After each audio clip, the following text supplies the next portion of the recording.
Good evening guys. So दिनैनि भिडिअआव सावरायनो थांदों जे BPF नि सोर दैदेनगिरिफ्रा खौसे जानाय UPPL जों BPF जों रिजनेल पलिटिकल पार्टी खौसे जानायखौ लुबैदों आरो आखाइ फोलावदों आरो दिनैनि समाव UPPL बे आखाइ फोलावनायखौ एक्सेप्ट खालामाखै। लोगोसे BPF आरो UPPL लोगो नांनानै अर्थात हाग्रामा महिलारी आरो प्रमद बर' बिथांजों आखाइ हमलायनानै खौसे हारिनि सार्थ'आव रन्जन दैमारी सारखौ बख'नो नागिरदों नामा? आरो बे सुजुगखौ लानानैनो जोंना मानगोनां मामाया माबादि पलिसि बानायनानै जोंखौ एरखे होगासिनो दं बेनि सोमोन्दैबो दिनैनि भिडिअआव सावरायगोन। स' अब्ला भिडिअआ जोबोद इम्परटेन्ट जागोन गाइस। नोंथांमोना स्किप खालामाजासे जोबजासिम नायलांबानो जाबाय। Hello everyone, one second welcome back to the channel. दिनैनि गोदान भिडिअआव नोंथांमोन बयखौबो गोसो गोथारै बरायदों। लोगोसे आसा खालामो इसोरनि अननायाव नोंथांमोन बयबो मोजां दं।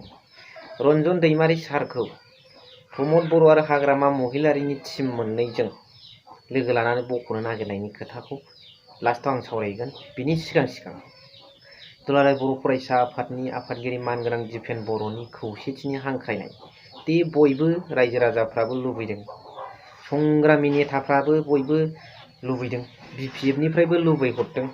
नाथाय मोनसे खोथाया रोखा, आदर्शआ मिलायनाय गैयाब्ला मिडियायाव खोथा बुंनायजोंल' जाया। आरो मिडियानि खोथा होननाय लोगो लोगो आं मोनसे बाथ्राखौ आङो बुंनो लुबैदों।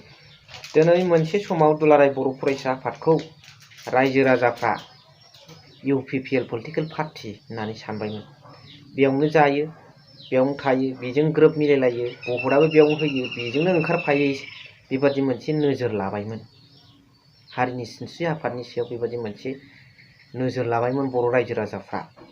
बेयो बारा गोबावनि बाथ्रा नङा। बेयो जाहैबाय जेब्ला भाइस चेन्सेलर बड'लेण्ड इउनिभारसिटिनि लाइस्राम लादु सिंखौ होखारनो आन्दलन खालामाखैमोनबा दुलाराय बर' फरायसा आफादा। बेनि सिगांनि बाथ्रा बेयो। बेनि सिगाङावहाय बेबादि सानबायमोन। नाथाय जेब्ला बे बड'लेण्ड इउनिभारसिटियाव आन्दलन खालामो, उखैहाब सोमावसारनो बर' स्टुडेन्टफोरनि, बड'लेण्ड इउनिभारसिटिनि फिउचार स्टुडेन्टफोरनि थाखाय साननानै आन्दलन खालामो एबसुआ, अब्लानिफ्रायसो रायजो राजानि साननाया एसे आपग्रेड जादों, डाइभार्ट जालांदों बिथांमोना होननानै। नङाबा बै समनि सिन्थाधाराया पलिटिकेल पार्टिजों लोब्बा होबायमोन। बिसिनारि दा बेयाव साननाय हनाया सोलायबोनानै एबसुनि सायाव फोथायथिया बांबोदों। नाथाय थांनाय राजखान्थियारि मोनसे एजेन्डा जेब्ला दिपेन बर'आ लायो, एबसुनि आफादगिरि महरै NDA खौ देरहाहोनांगौनि सार्थ'आव जेब्ला एर'प्लेन गाखोनानै राजखान्थिनि बेटल फिल्डआवहाय एरेनायाव ओंखारनानै जेब्ला NDA नो भट होनो खावलायो, अब्लाबो सुबुंनि फोथायथिया जोबनानै थांदोंमोन। मानो बिदि खालामखो?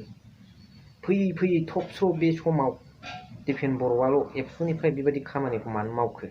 बे मोनसे सिन्थाधारा साननाय फैदों रायजो राजाफोरनाव। दा दिनै खौसेथिनि थाखाय आर'ज गाबनाय, हांख्रायनाय ससियेल मिडियानि गेजेरजों बुंनायखौ नुनानै रायजो राजाफ्रा गोसो खुसि मोनफिनदों आरो आसा खालामदों एबसुनि सायाव, दुलाराय बर' फरायसा आफादनि सायाव, दिपेन बर' सारनि सायाव मोननैबो रिजनेल पलिटिकल पार्टिखौ खौसे खालामनो हागोन होननानै। दा बेयावनो ससियेल मिडियानि खोथा आं एसे सिगाङाव होनदोंमोन ना, ससियेल मिडियानि खोथा होननाय लोगो लोगो आं मोनसे खोथाखौ गोसोखांदों। बेफोरबादि बाथ्रा सावरायनायखौ माखासे अफलाइन खालामजाना जाया सार? अनलाइनखौ दोनथ'नानै, ससियेल मिडियायाव सावरायनायखौ दोनथ'नानै सिंजों नोंसोर लिडारफ्रा, सारमोना आफादजों आफाद बेफोरबादिखौ ओरैनो खुनु मिडियायाव फैयाजासे मिटिं, बिदिनो पकेट मिटिं खालामनानै सावरायलायनाय मेनेजिं साइजनि बेफोरबादि मिडियायाव होयै सावरायनो साबसिन जागौ नामा सानदां। मानोना जेसेबां मिडियायाव होगोन, हारसायानो रायलाय, बर'आनो रायलाय, हिन्दीयानो रायलाय, इंलिसानो रायलाय, नैबे बुब्लियावहाय जोंनाव बिराद सुथुर थानो हागौ। डाइरेक्ट टु डाइरेक्ट ट्रेन्सलेट दिसपुराव खालामहरनो हागौ मामानो। अब्ला बेबायदि खौरांखौ, सुलुंखौ, क्लुखौ मोनबाय थायोब्ला जोंनि खौसेथिखौ सिफायनो बिथांमोना खायदा खालामबाय थागोन मामामोना। दा ओंखायनो बेखौ अफलाइन स्रोर सार सावरायलायदो, उनावल' जेला खौसेथिया जाफुंसारो होनबा मिडियायाव साव होनना होदो। हारिनि सार्थ नालाय क्रेडिट लानांगौ गैया, हारिनि सार्थआवसो मावनाय नालाय, सेक्रिफाइस होनदों जायखौ। दा बेनो आंनि आर'जआ। आरो बेवहाय दिनै मामाया जोंनि खौसेथिखौ सिफायनो थाखाय खायदा खालामाखै नङा, पलिसि खालामगासिनो दं। गावसिनि कर्मिफोरखौ गोबां जायगायाव गुलुं गुजुं मिटिं खालामहोगासिनो दं। बेखौ नोंथांमोना मिथिखागौ। दा बेनि सायाव नोंथांमोना माबाफोर सुलुं मोनबावदोंबा, मामानि सायाव जोंनि खौसेथिखौ नोजोर होनानै बेखौ बोफ्लेनो थाखाय माबा मोनसे पलिसि खोनादोंब्ला कमेन्ट्सनि गेजेरजों फोरमायहरनो हागोन नोंथांमोना।